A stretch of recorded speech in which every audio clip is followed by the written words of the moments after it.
Let me tell you something before you go. Whenever people come see me live, I try to say something meaningful to people. I'm in the laugh business.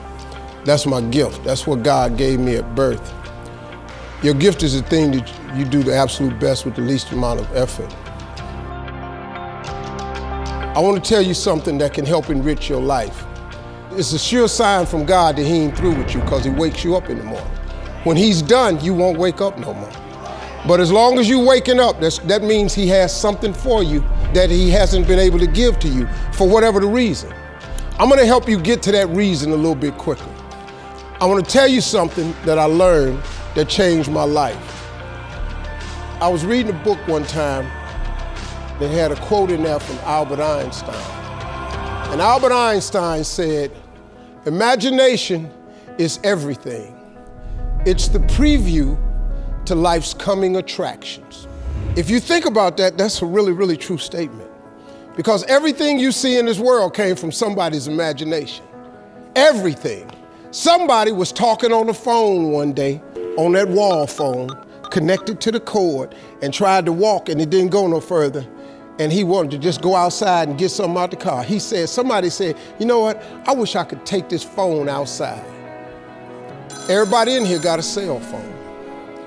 It was in somebody's imagination.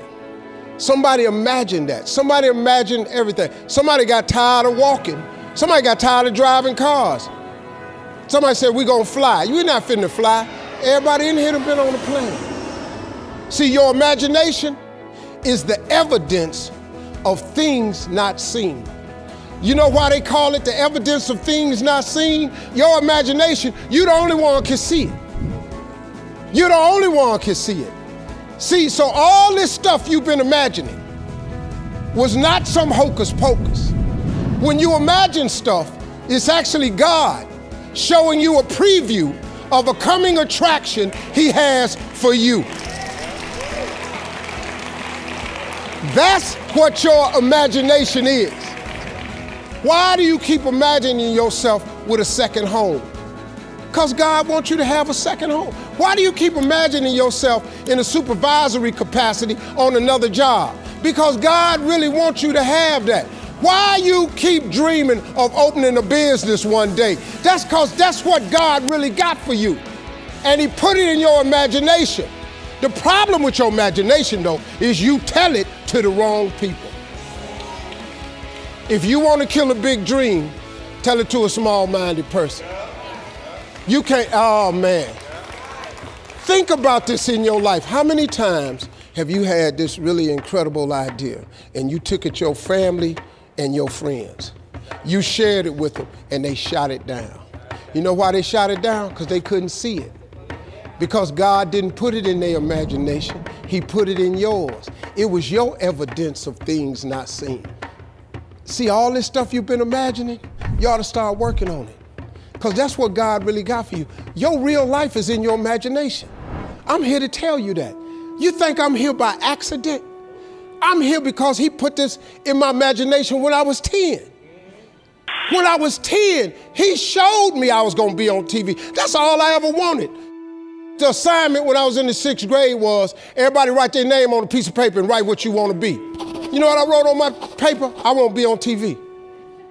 Now, the problem I had, though, was I used to suffer with a serious stuttering problem.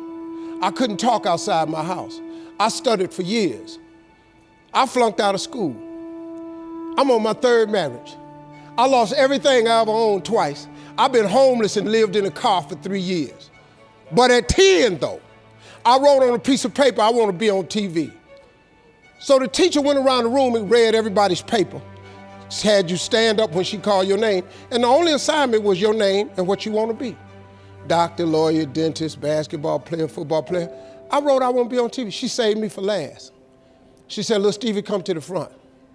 Now I'm thinking, I'm going to the front because I got the best answer. Because ain't nobody had put that on their paper. She called me to the front. I'm thinking I'm finna give me a gold star. But I was wrong about that. She called me to the front to humiliate me. First of all, you know I can't talk. I suffered with stuttering stammer so bad, man. I couldn't talk at all. And that lady lit in on me. Why did you write this on your paper? Now I'm standing there, I can't talk. Who in this school ever been on TV? Who in your family ever been on TV? Who in this neighborhood ever been on TV? I'm crushing, man. I'm standing there dying. She said, look at you standing there. You can't even talk. How they gonna put somebody like you on TV? So every Christmas, I send her a flat screen TV. Because I don't want her to miss me. I do not want her to miss not an episode of me. Because I wanted her to see what God had done for me. The fact that you couldn't see it, it wasn't for you to see. He put it in my imagination. But after 3 years of homelessness, losing everything I ever owned twice, suffering through flunking out of school, go home and cut your TV on. That little boy with the stuttering problem, he all over that TV. You can't cut your TV on. You can't cut your TV on not now day of the week and you don't see that little boy. That little boy with the stuttering problem is all over that TV because God put it in my imagination. All I did was hang on to that thought. I just kept hoping.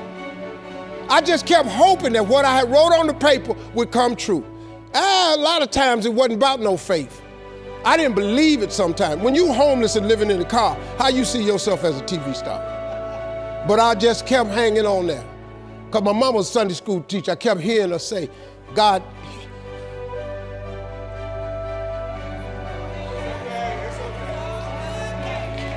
God didn't bring you this far to leave you. God didn't bring you this far to leave you. Why do you think he keeps waking you up? Because he got more for you. He got way more for you. He got plans for you. But he needs your faith. He just needs you to call on him. He needs you to dust off your imagination and just go for it. You got to try. Quit waking up thinking you ain't got no say-so in your life. You have a choice in this matter. You can't stop what happened to you, but you can doggone sure do something about what happened to you. Life is 10% what happened to you, is 90% what you do about it. Somebody in your family gonna die. Somebody in here gonna get fired. Somebody here gonna get an eviction notice. Somebody gonna get laid off. Somebody company gonna close. That's life.